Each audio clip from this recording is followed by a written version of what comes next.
যুবসাথী প্রকল্পে বিরাট খুশির খবর। দ্বিতীয় কিস্তির এপ্রিল মাসের টাকা এলো ব্যাংক অ্যাকাউন্টে। যারা প্রথম কিস্তি দ্বিতীয় কিস্তি পেয়েছিলেন না তাদেরও দ্বিতীয় কিস্তির টাকা দেওয়া হচ্ছে। এক্ষেত্রে যদি কারো টাকা অ্যাকাউন্টে না আসে সেক্ষেত্রে আপনি কি করবেন তাও এই ভিডিওতে আমি আপনাদেরকে জানিয়ে দেবো। যুবসাথী প্রকল্পের সেকেন্ড কিস্তির টাকা দেওয়া শুরু। আজ 13 তারিখ টাকা ঢুকলো ব্যাংক অ্যাকাউন্টে। তবে এক্ষেত্রে কারো বা এসএমএস আসছে, কারো বা এসএমএস আসছে না। তবে আপনারা আপনাদের অ্যাকাউন্ট চেক করে দেখবেন টাকা এসে গিয়েছে। আজ 13 তারিখ আমার যুবসাথী প্রকল্পের দ্বিতীয় কিস্তির টাকা ব্যাংক অ্যাকাউন্টে এলো। তবে আমারও কোনো এসএমএস আসেনি। আমি চেক করে অ্যাকাউন্ট দেখি যে 1500 টাকা ক্রেডিট হয়েছে। তবে এর প্রমাণ আমি অবশ্য এই ভিডিওতে আপনাদেরকে দেখাবো। এক্ষেত্রে দেখা যাচ্ছে বা জানা গিয়েছে যে যারা আগের বার টাকা পেয়েছিলেন না প্রথম কিস্তির, সেই তাদেরও দ্বিতীয় কিস্তির টাকা অ্যাকাউন্টে এসেছে। পরবর্তীতে প্রথম কিস্তির টাকাও আসছে। যদিও বলা হয়েছিল যে যুবসাথী প্রকল্পের টাকা 10 তারিখ থেকেই দেওয়া হবে, 10 তারিখ দেওয়া হয়েছিল কিছু জনের। তবে এক্ষেত্রে দেখা গিয়েছে যে পরের দুদিন ছুটি থাকার পর সোমবার 13 তারিখ নাগাদ অনেকের ব্যাংক অ্যাকাউন্টে 13/4/2026 যুবসাথী প্রকল্পের 1500 টাকা ব্যাংক অ্যাকাউন্টে ক্রেডিট হলো। এখন অনেকেই 1 তারিখ থেকে ভিডিও করছে যে যুবসাথী প্রকল্পের টাকা 1 তারিখেও ক্রেডিট হলো অ্যাকাউন্টে। আমি কোনোরূপ ভিডিও করিনি যুবসাথী প্রকল্প নিয়ে। যখনই আমার অ্যাকাউন্টে 1500 টাকা এলো 13/4/2026 তবেই আমি আপনাদের জন্য এই ভিডিওটি করেছি আর প্রমাণ সমেত তাই দেখাবো। অবশ্যই তার জন্য এই ভিডিওটি শেষ পর্যন্ত দেখুন। আর এই চ্যানেলে নতুন এসে থাকলে চ্যানেলটিকে সাবস্ক্রাইব করে রাখবেন, পাশে দেওয়া বেল আইকনটি অল করে দিবেন যাতে পরবর্তী নতুন ভিডিও নোটিফিকেশন পেয়ে যান। আর যারা এই চ্যানেলটিকে সাবস্ক্রাইব করে রেখেছেন তাদেরকে অসংখ্য ধন্যবাদ। যুবসাথী পোর্টাল থেকে যুবসাথী প্রকল্পের কোনরূপ স্ট্যাটাস চেক করতে না পারার আগেই আমার 2 মাস অর্থাৎ মার্চ আর এপ্রিল 2 মাসের টাকা অ্যাকাউন্টে এলো।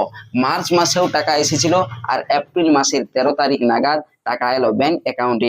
আর কোনরূপ আমি এসএমএস পাইনি আমার মোবাইলে। আগের বার প্রথম কিস্তি যখন পাওয়া গিয়েছিল সেবার কিন্তু এসএমএস পেয়েছিলাম, এবার কোনরূপ এসএমএস পাইনি।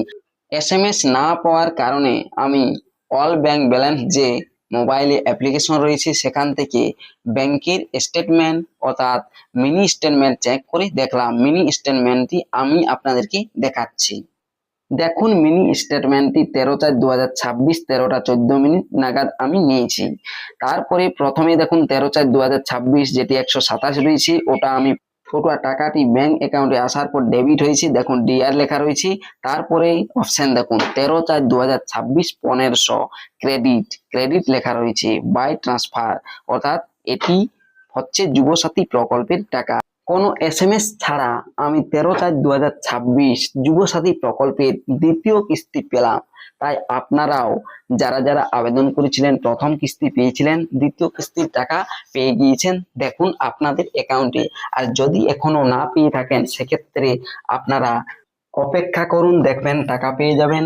আর 18 তারিখ পর্যন্ত 15 তারিখ পর্যন্ত এপ্রিলের টাকা ক্রেডিট হওয়ার কথা ছিল। সেক্ষেত্রে দেখুন দুদিন ছুটি পড়ছে, 14 তারিখ আর 15 তারিখ ডাক্তার আম্বেদকরের জন্মজয়ন্তী আর বাংলা শুভ নববর্ষ উপলক্ষে। তাই দেখবেন আপনাদের যাদেরই 13 তারিখ নাগাদ টাকা ক্রেডিট হয়নি বা হচ্ছে না, দেখবেন 18 তারিখ পর্যন্ত সবার অ্যাকাউন্টে যুবসাথী প্রকল্পের টাকা চলে আসবে।